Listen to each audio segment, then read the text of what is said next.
ಒಂದನೇ ಗ್ರಹವಾದ ಸೂರ್ಯದೇವನ ಸುಕುಮಾರನು ಮತ್ತು ಛಾಯಾದೇವಿಯ ಸುಪುತ್ರನು. ಛಾಯಾದೇವಿಯ ಗರ್ಭದಲ್ಲಿ ಹೇಗಪ್ಪ ಜನಿಸಿದೆ ಎಂದರೆ, ಶರೀರದಲ್ಲಿ ಹುಟ್ಟಿದರೆ ಸೂತಕವೆತ್ತನು, ಬಾಯಲ್ಲಿ ಹುಟ್ಟಿದರೆ ಎಂಜನು ಎಂಬುವುದಾಗಿ ನಡು ಬೆನ್ನನ್ನು ಭಾಗ ಮಾಡಿಕೊಂಡು ಜನಿಸಿದರಂತೆ ಪ್ರಭು. ಅನಂತರ ಪ್ರಭು ಆವಾಗ ಶನಿ ಮಹೇಶನು ಜನಿಸಿದ ಕೂಡಲೇ ತಾಯಿಯಾದ ಛಾಯಾದೇವಿಯು ನೀರಾಗಿ ಹರಿದು ಹೋಗುತ್ತಿದ್ದಳಂತೆ ಪ್ರಭು. ಅನಂತರ ಪರಮಾತ್ಮನು ತನ್ನ ಪ್ರಭಾವದಿಂದ ಅಡ್ಡಗಟ್ಟೆಯನ್ನು ಕಟ್ಟಿ ತಾಯಿಯನ್ನು ಪುನಃ ಪಡೆದುಕೊಂಡರಂತೆ ಪ್ರಭು. ಅನಂತರ ಮಗನು ಹುಟ್ಟಿದ ವಿಚಾರವನ್ನು ಕೇಳಿದ ಸೂರ್ಯದೇವರು ತನ್ನ 7 ಅಶ್ವಗಳನ್ನು ರಥಕ್ಕೆ ಕಟ್ಟಿಕೊಂಡು ವರುಣನನ್ನು ಸಾರಥಿಯನ್ನಾಗಿ ಮಾಡಿಕೊಂಡು ಹೊರಟದಂತೆ ಪ್ರಭು. ಏನು ಅನಂತರ ಆವಾಗ ದೂರದಲ್ಲಿ ನಿಂತು ನೋಡಿದ ಶನಿದೇವರು, ಛೇ, ಈನ ಪುತ್ರನೇ, ನೀನು ನನ್ನ ರಾಜ್ಯಕ್ಕೆ ಅಧಿಪತಿಯಾಗಬಲ್ಲೆಯಾ ಎಂದು ಮನಸ್ಸಿನಲ್ಲಿ ಗರ್ವವನ್ನು ಧರಿಸಿಕೊಂಡರಂತೆ ಪ್ರಭು. ಆತನು ಸಾಮಾನ್ಯದನಲ್ಲ ಪ್ರಭು. ಆತನನ್ನು ಯಾರು ಭಕ್ತಿಯಿಂದ ಪೂಜಿಸುವರೋ ಜ್ಞಾನಿಸುವರೋ ಅಂತವರಿಗೆ ಸಕಲ ಸೌಭಾಗ್ಯವನ್ನು ಕೊಟ್ಟು ಕಾಪಾಡುವನೆಂದು ಈ ನಿಮ್ಮ ರಾಜಸಭೆಯಲ್ಲಿ ಧಾರಾಳವಾಗಿ ಹೇಳುವೆನು ಪ್ರಭು.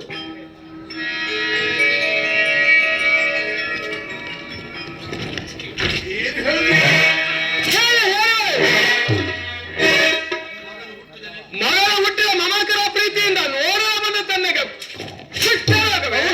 ಹೌದು, ಆತನ ವಿಚಾರವನ್ನು ಸಾಂಗವಾಗಿ ಹೇಳುವಂತರಾಗಿ ಅಲ್ಲೇ ತನಕ ಇಲ್ಲೇ ಇರೋರಾಗಿ ಆಗಲಿ ಪ್ರಭು. ಆತನಿಗೆ ಒಂದು ಪೂಜೆಯನ್ನು ಸಲ್ಲಿಸ್ತೇನೆ. ಅದಕ್ಕೆ ಗೋವಿಂದ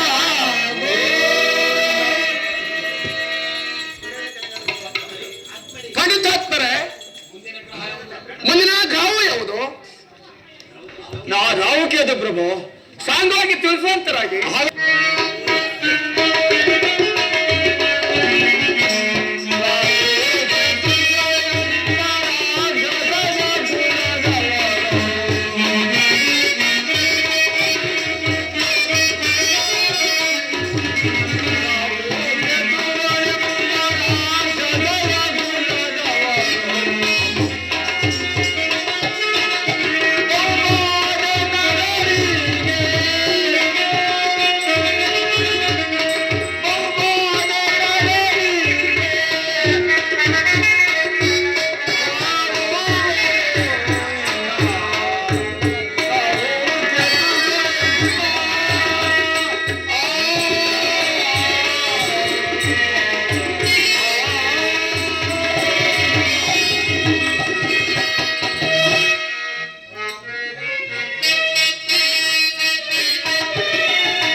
ರಾಹುಕೇತುಗಳೆಂದರೆ ಬಹಳ ನೀಟಾದ ಗ್ರಹಗಳು ಪ್ರಭು. ರುಂಡವಿದ್ದರೂ ಮುಂಡವಿಲ್ಲ, ಮುಂಡವಿದ್ದರೂ ರುಂಡವಿಲ್ಲ. ಆದ್ದರಿಂದ ರಾಹು ಚಂದ್ರನನ್ನು ಹಿಡಿದು ಕೇತು ಸೂರ್ಯನನ್ನು ಹಿಡಿದು ವರ್ಷಕ್ಕೊಂದು ಸಾರಿ ಗಾಯದ ರೂಪದಲ್ಲಿ ಆಡಿದವರು ಪ್ರಭು. ಆದ್ದರಿಂದ ಅವರೇ ದೊಡ್ಡವರೆಂದು ನಿಮ್ಮ ರಾಜಸ್ಥಾನದ ಧಾರಾಳವಾಗಿ ಹೇಳಬಲ್ಲೆನು ಪ್ರಭು. ರಾಹುಕೇತುಗಳ ಮಹಿಮೆಯನ್ನು ಕೇಳಿ ಬಹಳ ಸಂತೋಷ ಆಯ್ತು. ಸರ್ವರು ಜ್ಞಾನಿಸಿ ನಾನೇ ಪಾದಕ್ಕೆ ಮಂತ್ರಿಯೇ, ಆ ಪ್ರಭು, ಈ ಮಾತರಿಗೆ ಮರ್ಯಾದೆಯನ್ನು ಕೊಟ್ಟು ಗಳಿಸಿ. ಆಗಬಹುದು ಪ್ರಭು.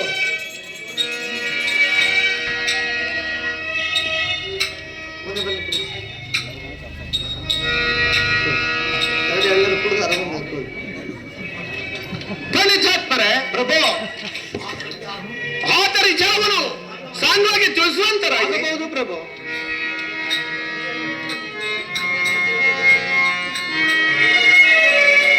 ಜಯದೇವಿಯ ಧರ್ಮದಲ್ಲಿ ಜನಿಸಿದ ಸನಿಯ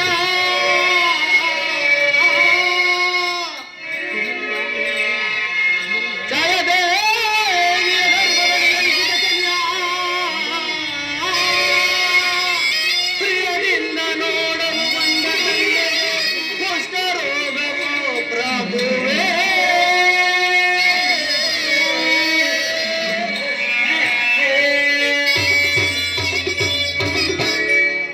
ಅರುಣನ ಕಾಲುಗಳು ಎಳವಾದವು, ಅರುಣನ ಕಾಲುಗಳು ಎಳವಾದವು, ಅಶ್ವಗಳ ನೇತ್ರಗಳು ಹಿಂಗಿ ಹೋದವು ಪ್ರಭುವೇ.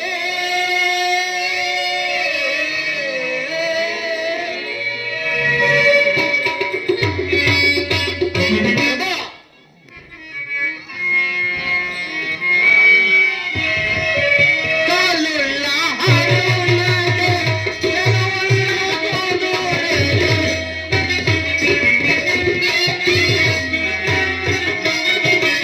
ಕಾಲುಳ್ಳ ಹರುಣಗೆ ಚೆಲುವುಳ್ಳ ಕೂದಲೆಗೆ, ಕಣ್ಣು ಕಾಣದೆ ಹೋದು ಎಳವ ಕಾಲ್ವಾದವಿಲ್ಲ. ಕೇಳೋ ವಿಕ್ರಮ ಪ್ರಭುವೇ, ಕೇಳೋ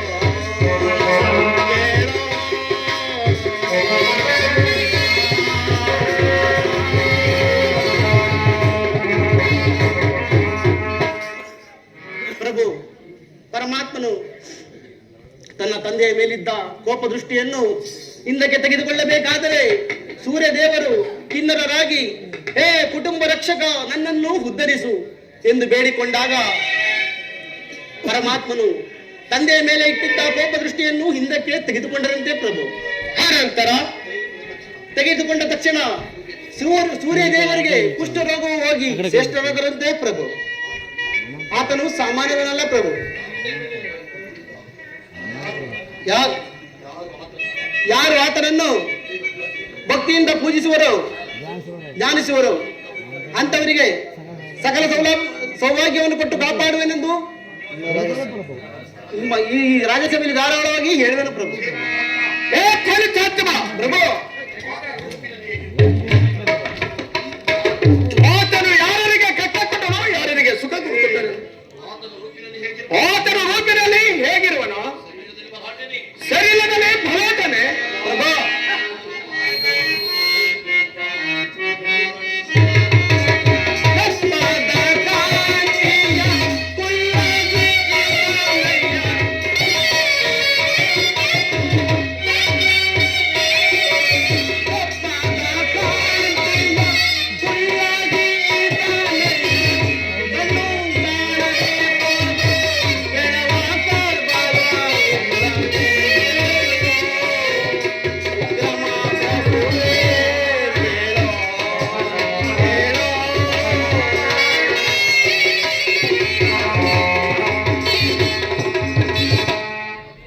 ಪ್ರಭು ರೂಪಿನಲ್ಲಿ ನೋಡೋಣವೆಂದರೆ ಕಪ್ಪಾಗಿರುವನು, ಎತ್ತರದಲ್ಲಿ ನೋಡೋಣವೆಂದರೆ ಗಿಡ್ಡನಾಗಿರುವನು, ಕೈಕಾಲುಗಳಲ್ಲಿ ನೋಡೋಣ ಅಂದರೆ ಎಳವತ್ವ.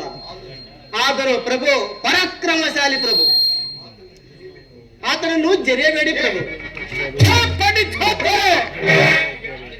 ಏನು ಹೇಳುತ್ತಿರುವೆ? ರೂಪಿನಲ್ಲಿ ಕಪ್ಪಾಗಿರುವನೆ, ಹೌದು ಪ್ರಭು. ಕೈ ಕಾಲಲ್ಲಿ ಎಳವಾಗಿರುವನೆ, ಹೌದು ಪ್ರಭು. ಶರೀರದಲ್ಲಿ ಭಲಾಟಾಗಿರುವನೆ, ಹೌದು ಪ್ರಭು.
ಜಾಗವೇ? ಹೌದು ಪ್ರಭು. ಛೇ, ಆತನ ವಿಚಾರವನ್ನು ಈ ಸ್ಥಾನದಲ್ಲಿ ಹೇಳಬೇಡ ಪ್ರಭು. ಅಯ್ಯ ಬೇಡ, ಅಯ್ಯ ಬೇಡ, ಅಯ್ಯ ಬೇಡ, ನನ್ನ ಮಾತ ಕೇಳು, ತಿಳಿಯುವುದನ್ನು ಚಿಕ್ಕದು, ಅಪಸರಿಯ,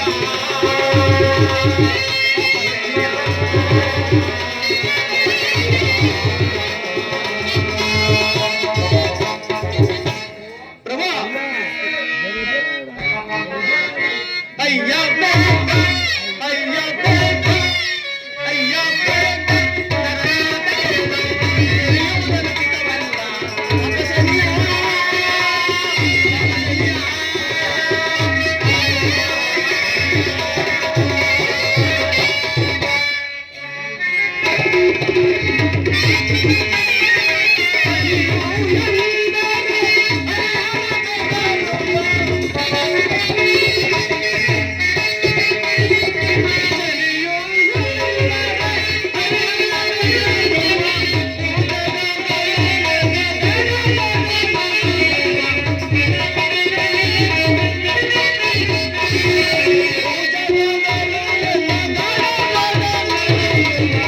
ಅಯ್ಯ ಬೇಡ, ಅಯ್ಯ ಬೇಡ, ಅಯ್ಯ ಬೇಡ, ನನ್ನ ಮಾತ ಕೇಳು, ತಿಳಿಯುವುದನ್ನು ಚಿಕ್ಕವಲ್ಲ, ಅಪಸರಿಯ,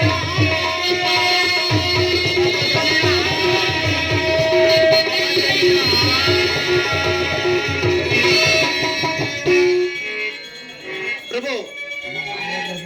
ಆತನನ್ನು ಜರಿಯಬೇಡಿ ಪ್ರಭು. ಆತನು ಸಾಮಾನ್ಯದವನಲ್ಲ.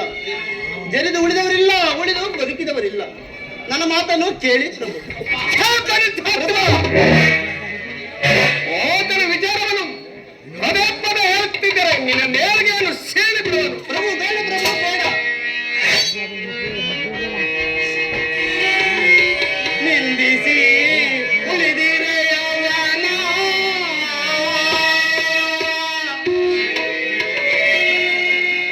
ನಿಂದಿಸಿ ಉಳಿದಿರೆ ಯೌವನ,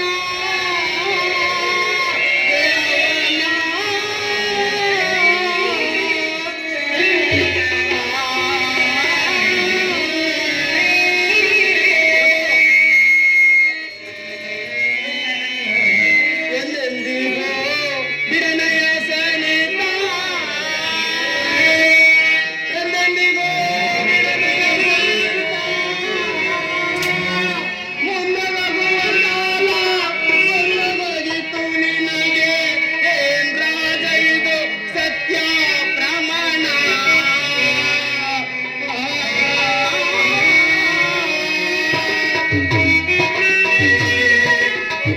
ಪ್ರಭು,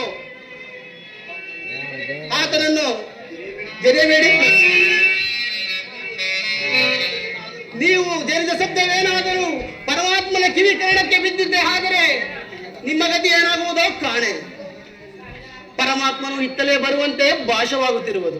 ನಾನಿನ್ನು ಬರುವೆನು ಪ್ರಭು. ನೀವಿನ್ನೂ ಹೋರಾಂತರಾಗಿ ಆಗಬಹುದು